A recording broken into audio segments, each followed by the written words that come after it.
¿Puede establecerse eso, derecho al crédito? Yo creo que no, y mi intención es explicarlo para que la gente se dé cuenta de que eso ¿A dónde nos llevaría? no puede existir y solo perjudicaría más que beneficiaría.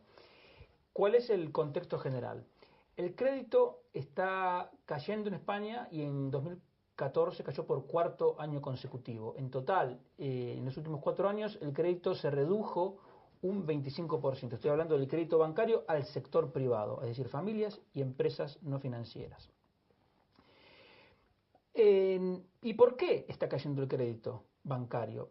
Porque el marco general es que la economía española está sobreendeudada. En los años anteriores a la crisis, el sector privado se endeudó en exceso. Concretamente, en el año 2003, la deuda bancaria, o sea, con los bancos por habitante, era de 18.900 euros.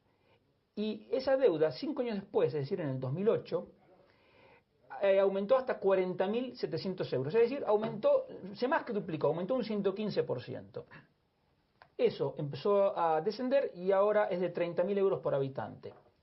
Entonces, desde este punto de vista, la crisis es la historia de cómo estamos haciendo para reducir el nivel de deuda hasta un nivel sostenible.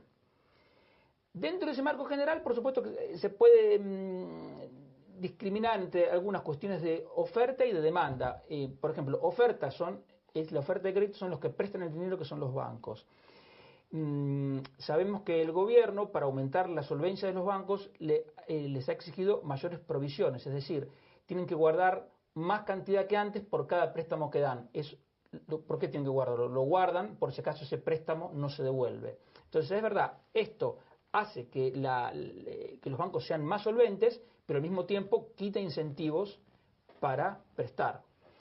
Y al mismo tiempo tenemos desde el punto de vista de la demanda, es decir, de las familias y las empresas, que como estaban sobreendeudadas, tienen más interés en amortizar préstamos, en devolver dinero, que en tomar más deudas.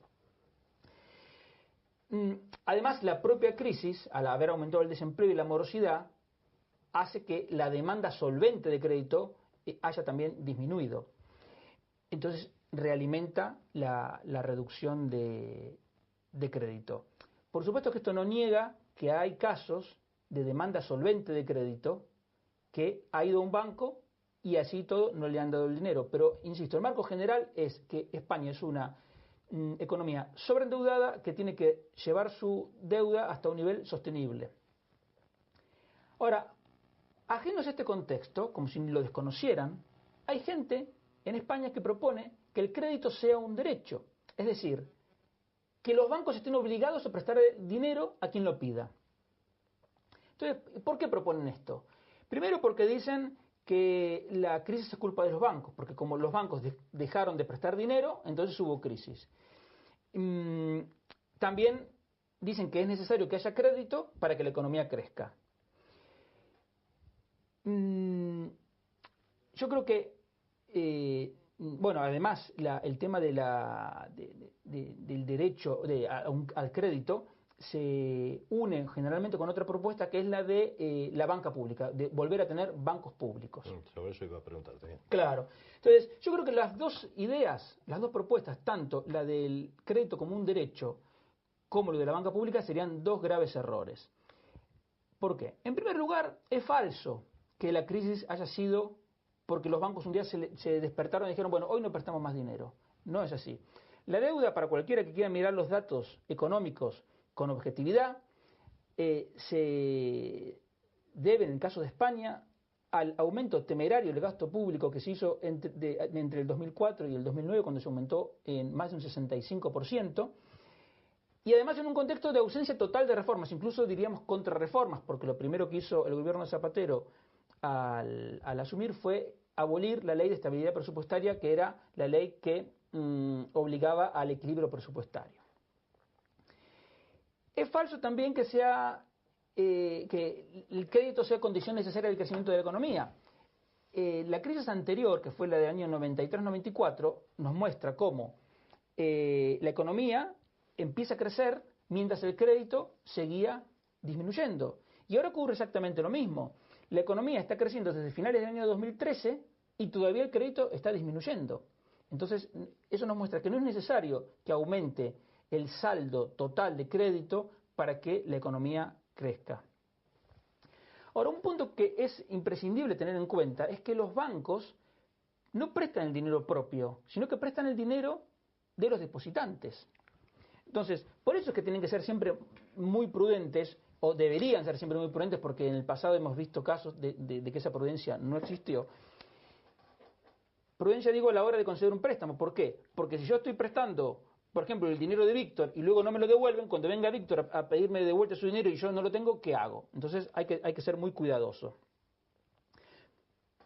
Pero además, no se puede olvidar una cosa que es esencial en la economía, que es que los recursos, por definición, son escasos. Entonces, aunque alguien ponga en la Constitución un nuevo artículo que diga que el crédito es un derecho, no habría recursos suficientes para atender una demanda de crédito que sería potencialmente infinita, excepto si España saliera del euro y el Banco de España pudiese emitir tantas nuevas pesetas como le demandaran. Eso sí, por esto también muchas veces los que quieren que haya banca pública y los que hablan del crédito como un derecho son los mismos que quieren que España salga del euro, que son todas cosas que van en contra del interés de los ciudadanos. Y además, si el crédito fuese un derecho, dejaría de concederse en función de criterios económicos, sino en cuestión de criterios de suerte, digamos, sería el primero que llega se lleva el dinero y ya está.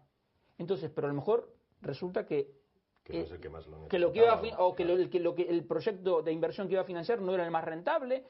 Y entonces, para una economía es fundamental que el dinero disponible se asigne a los proyectos más rentables, porque eso va a redundar en más inversión, más empleo y más bienestar para el conjunto de la sociedad. Entonces, España ya tuvo con las cajas de ahorro la experiencia de asignar el crédito con criterios políticos en lugar de criterios económicos, y así terminó. Se dio el dinero a malas inversiones que luego se traducen en créditos incobrables que finalmente derivan en rescates para evitar el pago, la quiebra del sistema. Entonces, vamos a decirlo una vez más, aunque aquí lo hemos dicho muchas veces, en España no ha existido un rescate bancario, lo que ha existido es un rescate a las cajas de ahorro cuya gestión estaba politizada. Ahora, si esto del crédito como derecho se complementa con la creación de banca pública, pues los riesgos se multiplican, porque en este caso ya no estarían en riesgo solo los dineros de los depositantes, sino el dinero de todos los contribuyentes, que serán los que al final serán los dueños de la banca pública. Bueno, y mucho peor todavía si toda la banca fuese nacionalizada, que también es otra propuesta que acompaña normalmente a la del crédito como derecho. Entonces, estaría en riesgo, como digo, el dinero de todos los contribuyentes. Entonces, en síntesis, yo creo que proponerle a la ciudadanía la creación de una banca pública para que el crédito sea un derecho, cuando todavía la sociedad no ha terminado de pagar los costos que supuso tener un sector de cajas de ahorro que otorgó créditos con criterios políticos en lugar de económicos, es algo que carece de sentido, y por eso me encantaría que como sociedad aprendamos las lecciones de la historia. O sea, el Estado en la banca, mal asunto. Algunos de esos partidos incluso, no sé si hablan ya de créditos o incluso de algo más que eso, que es, como tú dices, casi un derecho, y hablan de poner los ahorros colectivos a disposición de lo que la sociedad necesita. Un término muy ambiguo, por cierto. Es que justamente eso es llevar al límite la idea de la asignación política del dinero, porque lo que la sociedad necesita, ¿y qué es lo que la sociedad necesita? Claro. Lo que diga el Parlamento, lo que diga el gobierno autonómico, realmente es algo que no tiene sentido. Pero además, vuelvo a la idea de que los recursos son limitados. Si el banco tiene obligación de darme dinero, yo voy al banco y le pido dinero. Ahora, cuando me toca devolver el dinero, ¿qué hago? Yo no lo pago, le pido otro préstamo. Con ese otro préstamo devuelvo el anterior y así sucesivamente, porque como va a ser mi derecho, no me lo podrían limitar. Entonces, en definitiva... entramos en una espiral. Claro, uno puede decir, ¿y entonces para qué voy a trabajar? Entonces, bueno, lleva al caos, claro. Los que proponen esta idea seguramente dirán, habrá una limitación, pero Lo bueno de los ejemplos extremos es que nos muestran que es una idea que está viciada de raíz, que no puede resultar bien porque, bueno, insisto una vez más, que hemos tenido la experiencia en España con entidades que eran semipúblicas. Si fuesen totalmente públicas, es decir, totalmente politizadas, bueno, los resultados serían todavía peores. Sí, porque va emparejada esa opción a la de el derecho a los créditos y al que exista una banca pública. Lógico, porque de lo contrario, como dije antes, habría que obligar a los bancos a que presten dinero y eso entraría en colisión con el derecho de propiedad. Porque uno, ¿cómo le va a obligar? Es como si yo te dijera a ti, bueno, tú le tienes que prestar tu coche al vecino todos los domingos. Pero es mi coche, yo haré el uso que estime más oportuno. Bueno, con los bancos sería lo mismo. Es verdad que muchos dicen que con esto se hubiera ahorrado esa lamentable escena que vemos ahora de los preferentistas de Caja Madrid sin su dinero, gente que gastó con esas tarjetas Black. Pero insisto, eso son ejemplos de gestión politizada. Porque eso no ocurrió en el BBVA, no ocurrió en el Santander, no ocurrió en Bankinter, en el Banco Popular, no ocurrió. Entonces, una vez más, bueno, y además ahí hay otro fallo de parte del Banco de España que no supervisó como tenía que supervisar. Y una vez más, es por la intromisión de la política en el mercado financiero. Por eso, yo creo que es lo mejor para la sociedad y lo contrario. Cuanto menos intervenga el gobierno en estos asuntos, pues mejor.